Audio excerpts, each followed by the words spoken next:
لله نحمده ونستعينه ونستغفره ونعوذ بالله من شرور أنفسنا ومن سيئات أعمالنا من يهده الله فلا مضل له ومن يضلل فلا هادي له ونشهد أن لا إله إلا الله وحده لا شريك له ونشهد أن محمدا عبده ورسوله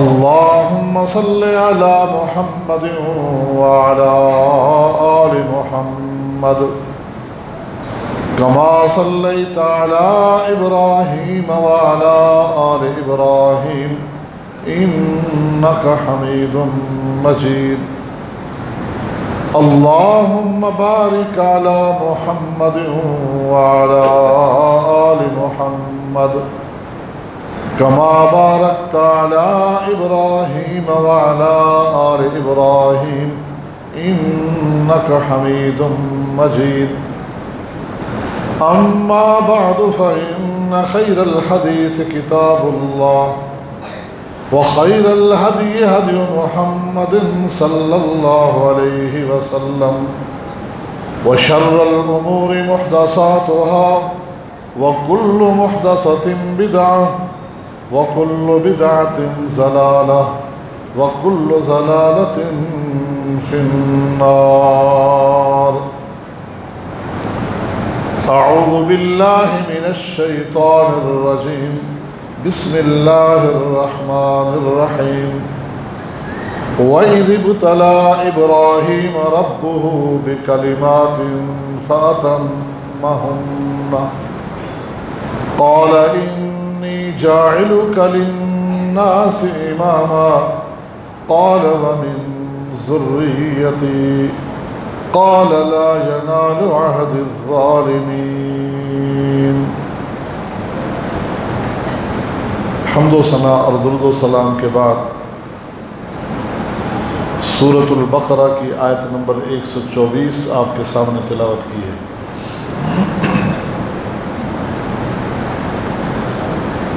جس میں اللہ تعالیٰ ارشاد فرما رہے ہیں اور جب ابراہیم علیہ السلام کو ان کے رب نے چند کلمات کے ساتھ آزمایا فَأَتَمَّهُنَّ تو ابراہیم علیہ السلام نے اللہ کے ان احکامات کلمات کو کامل طریقے سے ادا کیا تو اللہ تعالیٰ نے فرمایا قال انی جاعلک للناس اماما، اے ابراہیم میں تجھے انسانوں کا، پوری کی پوری انسانیت کا پیشوا اور امام بنانے والا ہوں۔ اس پیشوائی اور امامت کے منصب کو ابراہیم خلیل اللہ سمجھتے تھے کہ یہ کتنا ہی سعادت مندی کا عہدہ ہے۔ فوراً بول اٹھے قال ومن ذریتی، اے اللہ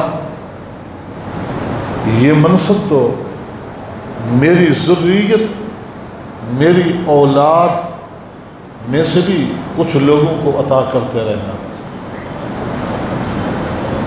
من ذریتی اس لیے کہا، مکمل نہیں کہ ابراہیم اس بات سے واقف تھے کہ سارے تو اس اہل ہو ہی نہیں سکتے۔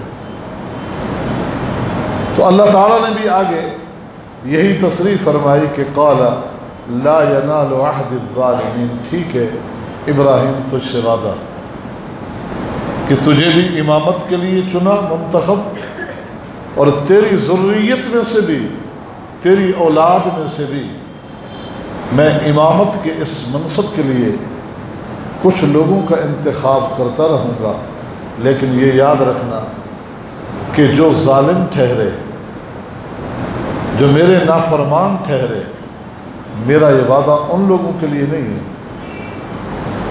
میرا یہ وعدہ ان لوگوں کے لیے نہیں ہے کہ جو ظلم کا شکار ہوں گے، شرک کا شکار ہوں گے اور میری نافرمانیوں اور معصیتوں میں زندگی بسر کریں گے۔ وَإِذِ ابْتَلَىٰ إِبْرَاهِيمَ رَبُّهُ بِكَلِمَاتٍ، اللہ تعالیٰ نے ابراہیم علیہ السلام کا امتحان کوئی ایک تو لیا ہی نہیں کہ جس کا تذکرہ کیا جائے۔ شعور سنبھالنے کے بعد سے اللہ رب العالمین نے اپنے اس بندے خلیل کو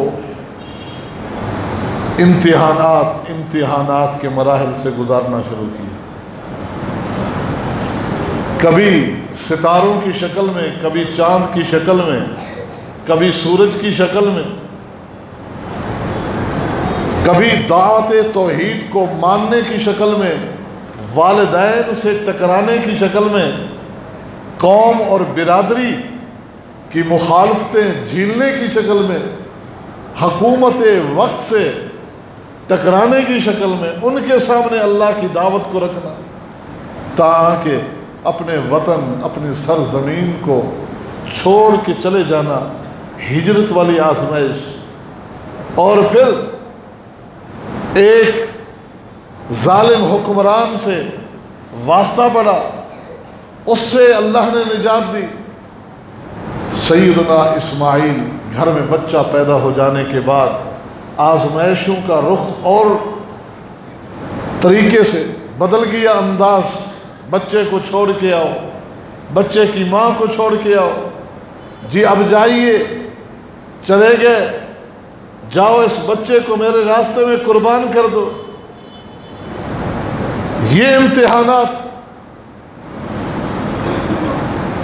اور اس کے بعد بیت اللہ کی تعمیر کا حکم، تعمیر کیجیے، اس کا احترام کیجیے، شعار مناسک سکھائے، عمل کروایا، اور اس اعلان کو لوگوں تک پہنچائیے۔ یہ سارے وہ امتحانات ہیں جن کا بالاجمال یہاں ذکر پایا جاتا ہے، لیکن سیدنا عبداللہ ابن عباس رضی اللہ تعالی عنہ ایک موقع پر فرماتے ہیں کہ یہاں کلمات اور امتحانات سے مراد وہ امتحان بھی اس میں شامل ہیں کہ جو اللہ نے طہارت کے حوالے سے سیدنا ابراہیم خلیل اللہ کا امتحان لیا۔ ابتلاہ بالطہارہ، کہ اللہ رب العالمین نے ابراہیم علیہ السلام پر 10 یہ احکام پیش کیے، 10 احکام پیش کیے، جن میں سے 5 کا تعلق سر سے ہے اور 5 کا تعلق بقیہ بدن سے ہے۔ فرماتے ہیں کہ قص الشارب، مونچھیں کٹوانے کا حکم اللہ نے ابراہیم کو دیا، ٹھیک ہے اللہ تیرا حکم۔ کلی اور ناک میں پانی چڑھانا دوران وضو، اللہ رب العالمین نے ابراہیم خلیل اللہ کو حکم دیا۔ مسواک کرنے کی تاکید فرمائی، سر میں سیدھے سر میں مانگ نکالنے کا حکم دیا، ٹھیک ہے۔ نتف الابط کا حکم دیا، بغلوں کے بال اکھیڑ دیا کرو۔ حلق العانہ کا حکم دیا، زیر ناف بال مونڈ ڈالا کرو۔ خطرے کا حکم دیا، 80 سال کی عمر ہو چکی تھی، اس پہ تعمیل کی۔ تو سیدنا ابراہیم خلیل اللہ کو ناخن کاٹنے کا حکم دیا، ناخن کٹوا دیے۔ پانی کے ساتھ استنجا کرنے کا حکم دیا، جی اللہ میں حاضر ہوں۔ اللہ فرماتے ہیں کہ جس چیز کا میں ابراہیم کو حکم دیتا گیا اور کہا اسلم ابراہیم یہ مان، وہ آگے کہتے ہیں اسلمت لرب العالمین، مان لیا اللہ۔ مان لیا اللہ تیرا حکم ہے، مان لیا۔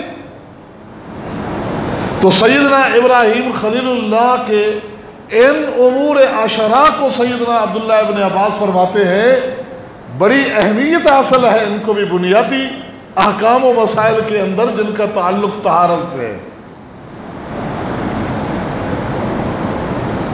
یہ جو سامنے مخاطبین اولین تھے مشرکین مکہ، وہ یہ دعویٰ کر رہے تھے کہ ہم حنفاء ہیں، ہم حنیفی ہیں۔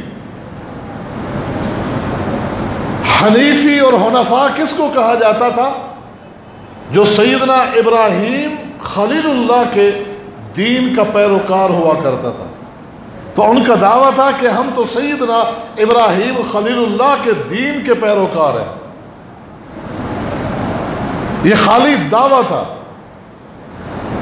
نہ انہوں نے سیدنا ابراہیم علیہ السلام کی ملت دین کے ان عقائد کو جن کا تعلق وہ احکام جن کا تعلق عقیدے سے ہے، نہ ان عقائد کو اپنایا تھا، نہ ان شعار کو اپنایا تھا۔ کچھ وہ باتیں تھیں جو ان کے اندر وہ ہلکی سے نظر آتی تھی، جس کی بنیاد پر وہ ملت ابراہیمی کی طرف اپنے جھوٹی نسبت جتاتے تھے۔ تو ان کو بھی احکام سکھائے جا رہے ہیں کہ دیکھو ملت ابراہیمی کا دعویٰ کرتے ہو تو یہ ساری چیزیں بھی ملت ابراہیمی میں شامل ہیں۔ اور یہ آج کون لے کے کھڑا ہے؟ محمد الرسول اللہ اعلان کر رہے تھے عشر من الفطرہ، لوگوں 10 چیزیں ایسی ہیں جو امور فطرت میں سے داخل ہیں، اللہ نے اس طرح تم پر لازم کر دی جیسے فطرتی امور ہوتے ہیں۔ گنانا شروع کیا، گنوانا تو یہی چیزیں۔ تو کون ہے اس اہل جو اپنے آپ کو حنیف کہلائے؟ کون ہے ملت ابراہیمی کو تھامنے والا؟ تم ہو جو ان شعار کو چھوڑ چکے ہو، دور سے بھی واسطہ نہیں ہے، یا وہ جو نہ صرف عمل کر رہا ہے بلکہ لوگوں کو بھی انہی چیزوں کی دعوت دے رہا ہے۔ لوگ تانے دے رہے ہیں کہ تمہارا نبی کیسا ہے کہ تمہیں قضائے حاجت کے طریقے بھی یہ بتاتا ہے۔ یہ کون سی بات ہے؟ صحابی آگے فخر سے کہتے ہیں جی ہاں، ہمارے نبی صلی اللہ علیہ وسلم نے ہمیں قضائے حاجت کے آداب بھی سکھائے اور یہ بھی بتایا کہ استنجا کرو، دائیں ہاتھ سے استنجا نہ کرنا، 3 سے کم پتھروں سے استنجا نہ کرنا، یوں بیٹھنا، یہ کہ قبلہ رخ نہ ہوں آپ۔ نبی علیہ السلام ہمیں یہ چھوٹی چھوٹی چیزیں یہاں سے لے کر بڑے مسائل و احکام تک بتاتے ہیں۔ لوگ تو اس کو عیب سمجھ رہے تھے، صحابہ نے اپنے لیے فخر سمجھا کہ ہمارے پیغمبر نے کوئی چیز ہم سے مخفی نہیں رکھی۔ جن امور کو امور فطرت کہا گیا، جب نبی علیہ السلام نے اعلان فرمایا تو چند اور چیزوں کو بھی داخل کیا۔ اس میں ایک یہ تھی کہ قص الشارب و اعفاء اللحیہ، کہ مونچھیں کٹوانا اور داڑھی کو چھوڑ دینا، داڑھی کو معاف کر دینا، اور دیگر احکام بتاتے ہوئے غسل البراجم، کہ جب وضو کرتے ہو تو اپنے ہاتھ پاؤں کی انگلیوں کے جو جوڑ ہیں، جوڑ ان کے دھونے کا بھی خصوصی خیال رکھا کرو کہ یہ جوڑ والی جگہیں خشک نہ رہ جائیں۔ اور ان چیزوں کو بھی نبی علیہ السلام نے امور فطرت میں شامل کیا ہے۔ اللہ رب العالمین جب کسی انسان کو پیدا فرماتا ہے تو فرمایا کہ اسے فطرتاً اسلام پر پیدا فرماتا ہے۔ فطرتاً اسلام پر، اسلام کا معنی ہے فرما برداری، فرما برداری پر پیدا کرتا ہے۔ جب وہ شعور سنبھالتا ہے تو فَأَبَوَاهُ يُحَوِّدَانِهِ اور يُنَصِّرَانِهِ اور يُمَجِّسَانِهِ، اس کے والدین اس کو یہودی بناتے ہیں، عیسائی بناتے ہیں، یا مجوسی بناتے ہیں، یا کچھ اور بناتے ہیں، لیکن بچہ جب پیدا ہوتا ہے تو وہ فطرتاً اسلام پر پیدا ہوتا ہے۔ یہ ہے فطرت۔ اور ان چیزوں کو امور فطرت میں داخل کیا کہ جن میں سے بعض کا تعلق اسی وقت سے ہے اور بعض چیزیں بعد میں آتی ہیں، لیکن انہیں امور فطرت میں گنا کہ فطرتاً اسلام پر فرما برداری پر بندے کو جو پیدا کیا گیا ہے، تو یہ وہ امور ہیں جنہیں وہ فطرتاً قبول کرے اور کرتا ہے۔ اب ان امور فطرت کی تھوڑی تھوڑی تفصیل ہم اب سمجھنے کی کوشش کرتے ہیں کہ امور فطرت میں سے شروع میں دو چیزیں جو ذکر کی جا رہی ہیں وہ ہے قص الشارب اور اعفاء اللحیہ، مونچھوں کو کاٹنا اور داڑھیوں کو چھوڑ دینا، معاف کرنا۔ ان کو نبی علیہ السلام نے امور فطرت میں گنا ہے۔ تو جو شخص ان دو میں سے کسی ایک پر عمل نہیں کرتا، گویا کہ وہ اپنی فطرت کے راستے سے ہٹ چکا ہے، کہ نبی علیہ السلام نے امور فطرت میں ان چیزوں کو گنایا۔ مونچھوں کے لیے جو لفظ احادیث میں آئے ہیں، قص کا لفظ آیا ہے، ومحو امحا کا لفظ آیا ہے، احفو احفا کا لفظ آیا ہے، جزو جز کا لفظ آیا ہے۔ قص اور جز کا معنی ہے کاٹو، امحا اور احفا کا لفظ ہے مٹا دو، مونچھوں کو مٹا دو۔ یہ الفاظ مونچھوں کے لیے استعمال ہوئے۔ حلق کا لفظ مونچھوں کے لیے استعمال نہیں آیا کہ منہ ڈبا دو۔ البتہ بعض ائمہ بالخصوص ائمہ احناف نے یہ مٹا دو والے الفاظ سے، ختم کر دو والے الفاظ سے مراد لیا ہے کہ یہ حلق ہے، منہ ڈبا دیں، جبکہ امام مالک رحمہ اللہ نے اس کی سختی سے مخالفت کی ہے اور کہا کہ یہ کاٹنے میں مبالغہ ہے، کاٹنے میں مبالغہ ہے، کہ کاٹو بڑے مبالغے کے ساتھ کہ گویا کہ وہ نظر ہی نہیں آ رہی۔ لیکن جہاں رکھنے یا کچھ حصہ بچوانے کا حکم ہے تو اس میں بھی ائمہ حدیث و فقہ نے اس بات کو لازم قرار دیا ہے کہ ہونٹ کے کنارے یہ ظاہر ہونے چاہیے، مونچھیں اتنی بڑی کوئی نہ رکھے کہ ان کے ہونٹوں کے کنارے ڈھک جائے۔ اور داڑھی کے لیے جو الفاظ استعمال ہوئے ہیں، اعفا کا، انہو امر باعفاء اللحى، اعفاء اللحى، اعفاء کا لفظ ہے، اوف اللحى، ایفا کا لفظ آیا ہے، ارخ اللحى، ارخا کا لفظ آیا ہے۔ جتنے بھی داڑھی کے لیے الفاظ استعمال ہوئے وہ سارے الفاظ اس بات کا تقاضا کرتے ہیں کہ داڑھی نہ مونڈے نہ کاٹے۔ کسی ایسے لفظ کے اندر بھی اشارہ نہیں ملتا جہاں سے کاٹنے کا ثبوت ملتا ہو۔ اعفا چھوڑ دو، معاف کر دو، ایفا پورا پورا داڑھی کو جانے دو، اور ایک معنی بھری بھری داڑیاں رکھو۔ ارخا کا لفظ جس کا معنی لٹکاؤ، لٹکنے دو داڑیوں کو۔ حدیث کے اس لفظ کا تقاضا یہ بھی ہے کہ بعض وہ حضرات جو داڑیاں رکھتے ہیں اور پھر ان کو جمع کر کے پن لگا کے جوڑ دیتے ہیں، بالکل ہی کہ یہ لفظ ارخا اس بات کا تقاضا کرتا ہے کہ یہ بھی درست نہیں، یہ عمل بھی درست نہیں، کیونکہ اس لفظ کا تقاضا ہے ارخا، لٹکنے دو داڑیوں، جہاں تک لٹکتی ہیں ان کو لٹکنے دو۔ تو یہ نبی علیہ السلام کے جو الفاظ ہیں، جب ہمارے سامنے اللہ کے نبی صلی اللہ علیہ وسلم کے واضح الفاظ ایک مسئلے سے متعلق موجود ہو تو اس کو ہم کسی اور کی طرف سمجھنے کے لیے رخ نہیں کر سکتے۔ سیدنا عبداللہ بن عمر نے مسح کا مسئلہ پوچھا سیدنا سعد بن ابی وقاص سے. انہوں نے خفین پر موضوع پر مسح والی حدیث نبی علیہ السلام کی عبداللہ بن عمر کو سنا دی. تو کچھ دن بعد سیدنا عبداللہ بن عمر نے یہی سوال اپنے باپ عمر بن خطاب سے کیا. یہی سوال جب عمر بن خطاب رضی اللہ تعالی عنہ سے کیا تو ساتھ ہی یہ بتایا کہ میں نے سعد بن ابی وقاص سے بھی یہ سوال کیا ہے. انہوں نے تو یہ جواب دیا کہ اللہ کے نبی صلی اللہ علیہ وسلم موضع پر مسح فرمایا کرتے تھے.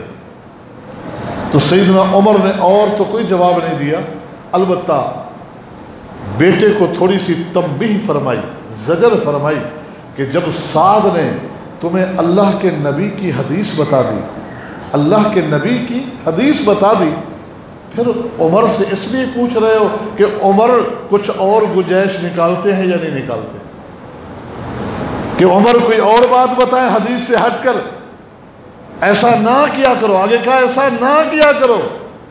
جب تمہیں اللہ کے نبی کی حدیث کی روشنی میں کوئی بتا دے پھر کسی سے نہ پوچھو کہ شاید پھر وہ حدیث کے خلاف تمہیں بتا دے. حدیث مل چکی. تو عمر کون ہے؟ جلیل القدر صحابی ہے. تو اب ان احادیث کے ہوتے ہوئے جو داڑھی کٹوانے کے حوالے پیش کرتے ہیں کہ جی فلاں صحابی نے حج یا عمرہ کیا تو اس کے بعد مٹھی لے کے پھر داڑھی کاٹ لی تھی، فلاں صحابی کے بارے میں بھی آتا ہے وہ کٹوایا کرتے تھے، وہ درست ہو یا غلط، ان چیزوں کو پیش کر کے کیا عوام الناس کے دلوں میں صحابہ کی محبت کو کم کرنا ہے کہ دیکھو وہ یہ کر رہے ہیں، یا کیا اللہ کے پیغمبر کی اس سنت کو ختم کروانا ہے کہ اللہ کے پیغمبر کے الفاظ کیا ہے؟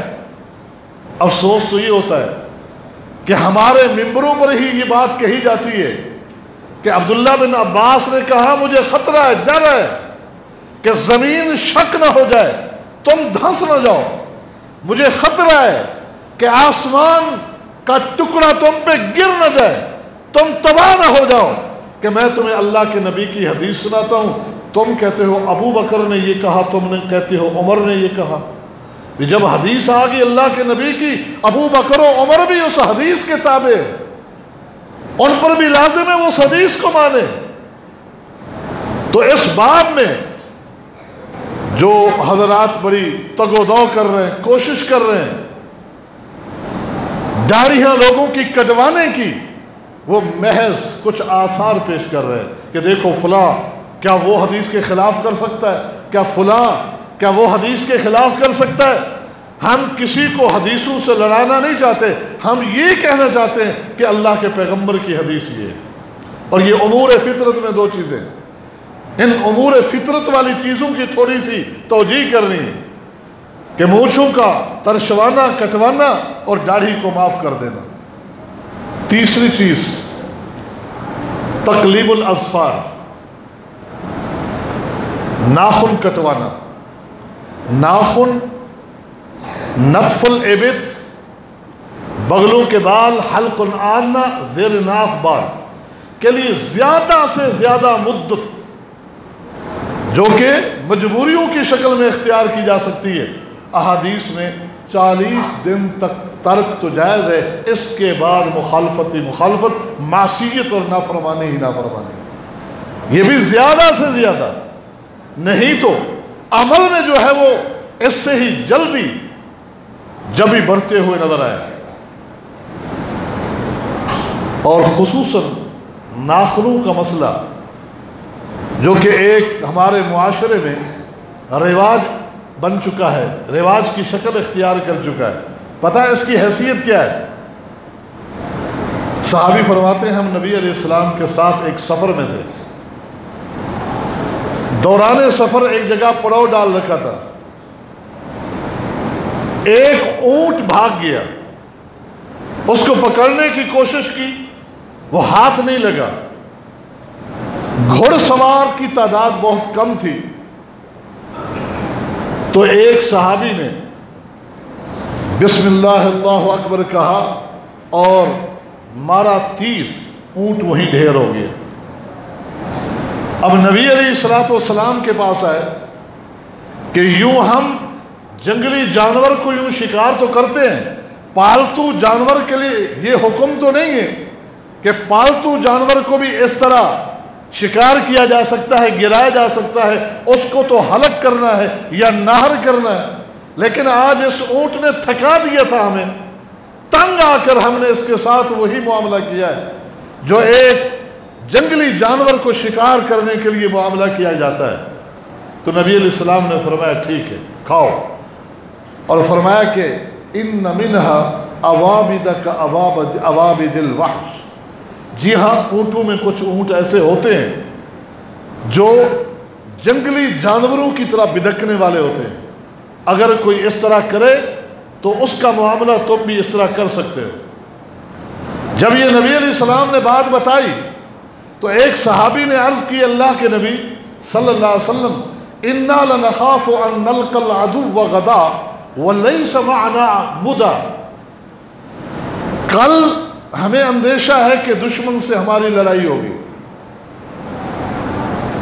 اور ہم قافلے میں سے کسی کے پاس چھری نہیں ہے۔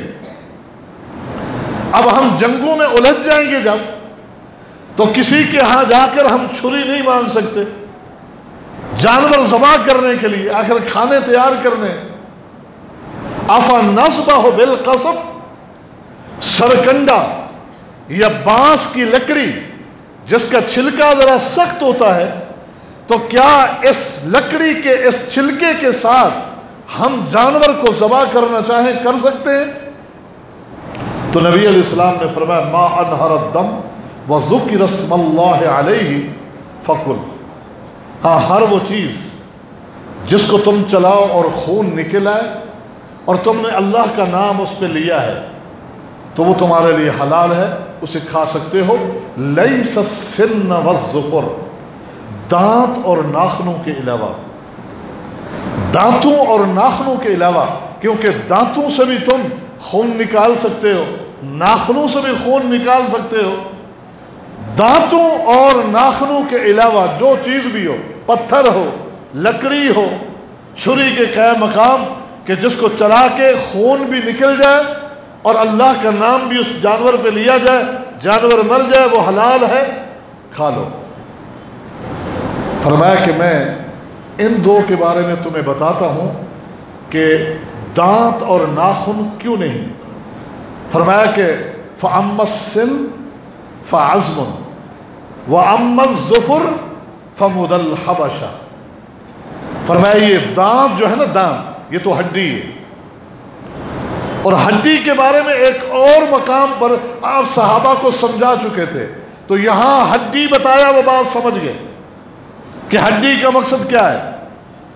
ہڈی کے احکامات نبی علیہ السلام بتا چکے تھے استنجے کے احکامات میں کہ استنجا کرو تو دیکھو ہڈی بھی استعمال نہ کیا کرو، اور استنجے کے اندر لید گوبر وغیرہ بھی جانور کا استعمال نہ کیا کرو، کیونکہ شریعت نے ہماری اس ملت اور دین نے مٹی کو بھی پاک رکھا اور مطہر رکھا کہ ڈھیلا بھی استعمال استنجے کے لیے کیا جا سکتا ہے، پتھر بھی استعمال کیا جا سکتا ہے، لیکن ہڈی اور کسی جانور کا گوبر استعمال نہ کرنا۔ کیوں؟ وضاحت کر چکے تھے آپ کہ جو ہڈی ہے نا، ہڈی یہ تمہارے بھائی جنوں کی خوراک ہے، تمہارے بھائی جنوں کی خوراک ہے، اور جو گوبر ہے جانور کا وہ تمہارے بھائی جنوں کے جانوروں کی خوراک ہے۔ اللہ نے کیسی فوقیت رکھی ہے انسان کو کہ انسان تو کھا کے جو پھینکتا ہے پھر اس کو ایک اور مخلوق اٹھا کے کھاتی ہے۔ تیرے جانور جس چیز کو کھا کر وہ نکال پھینکتے ہیں، ان کے جانور اس کو اپنی غذا بناتے ہیں، ان کے لیے وہ غذا بن جاتی ہے۔ اللہ نے انسان کو اشرف مخلوق بنایا، کس طرح فوقیت بخشی ہے۔ فرمایا یہ ہڈی جو ہے چونکہ تمہارے بھائی جنوں کی خوراک ہے، اس کو گندا نہ کیا کرو۔ تو یہاں مسئلہ اب آپ کو مزید وضاحت کے ساتھ بیان کرنے کی ضرورت نہیں تھی کیونکہ آپ بتا چکے تھے. تو فرمایا دانت اس لیے نہیں کہ یہ ہڈی ہے، اور ناخن اس لیے نہیں کہ مدل حبشہ جو جنگلی اور وحشی لوگ ہیں نا، جنگلوں میں رہتے ہیں، بالکل جنگلوں میں رہنے والے وحشی قسم کے لوگ وہ ناخن نہیں کاٹتے، وہ ناخن بڑے بڑے رکھتے ہیں اور وہ ان ناخنوں سے چھری کا کام لیتے ہیں. جس طرح جہاں تم چھری چلاتے ہو کسی چیز کو کاٹنا ہے، فروٹ کاٹنا ہے، سبزی کاٹنی ہے، جانور کاٹنا ہے، تو وہ اپنے ان ناخنوں سے کام لیتے ہیں، چھری کا کام لیتے ہیں. یہ تو حبشیوں کا طریقہ ہے. جو وہ حبشی مراد نہیں لیے تھے رنگ اور نسل کے اعتبار سے، بلکہ آپ علیہ السلام نے جو بتایا وہ جنگلوں میں رہنے والے جاہل قسم کا طبقہ، وہ طبقہ ان کا طریقہ اور وتیرہ ہے کہ وہ بڑے بڑے ناخن رکھتے ہیں.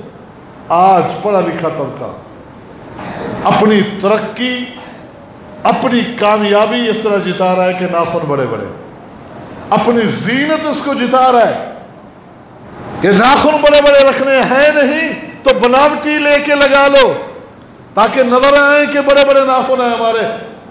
ہم اس گھٹیا مذہبی طبقے سے تعلق نہیں رکھتے، معاذ اللہ ان کی نظر میں یہی ہے نا.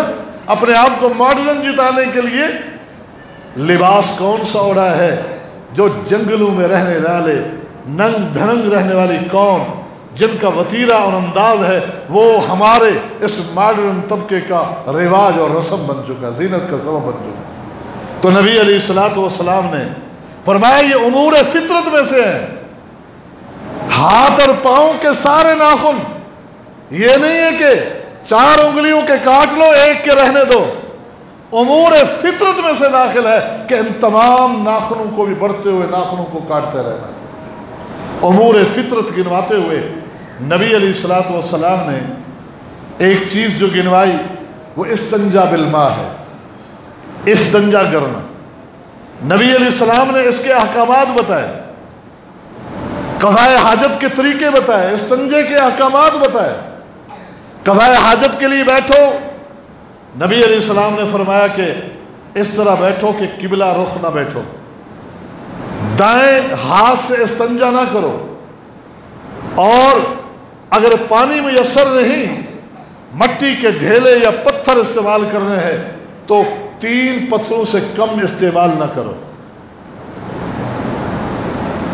قبلہ رخ یہ کھلی جگہوں میں، البتہ بند جگہیں جہاں متصل عمارت ہے وہاں رخصت کا پہلو ہے، لیکن اسلاف اس طریقے کو بھی پسند نہیں کرتے تھے، کراہت کھاتے تھے.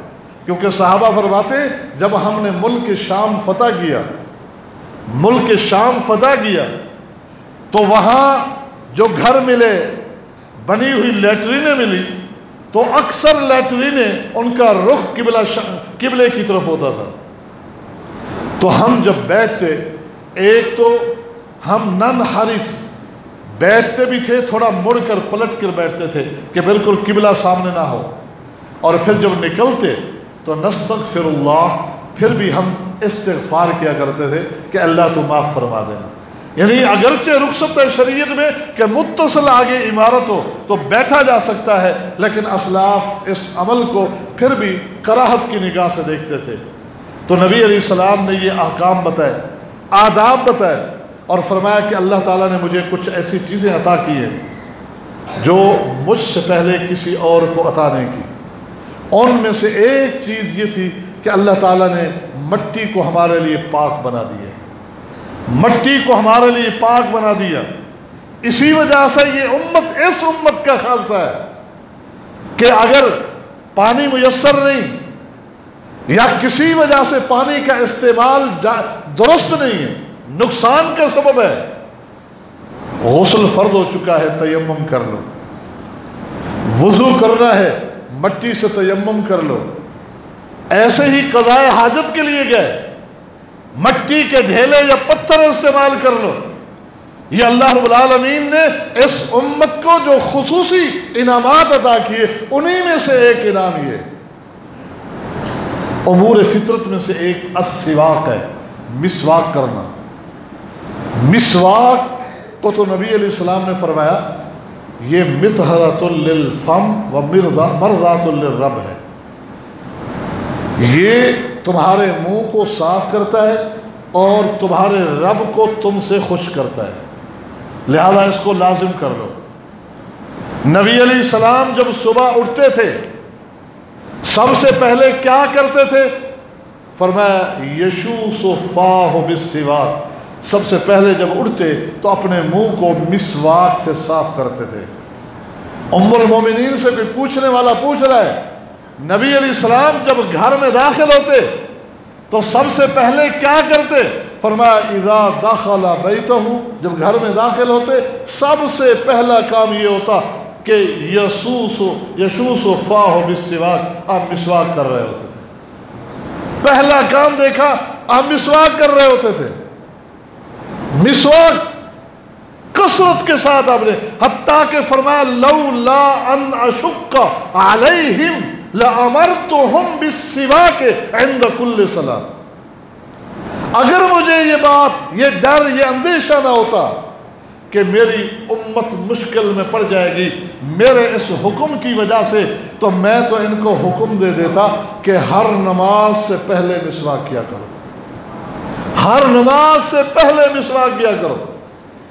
یہ ہے مسواک کی تلقین. امور فطرت میں سے اور ان خصائل میں سے، عادات میں سے، امور میں سے کہ جو اللہ رب العالمین نے ابراہیم خلیل اللہ کے لیے گنوایا ہے.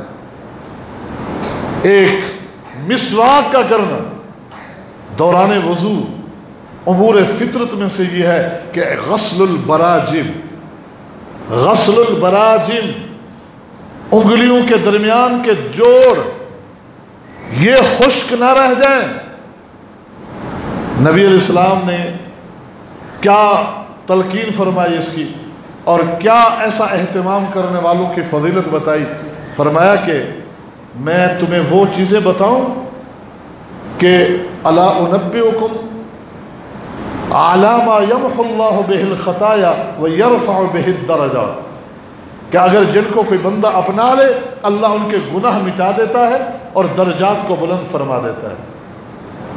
جی بتائیے.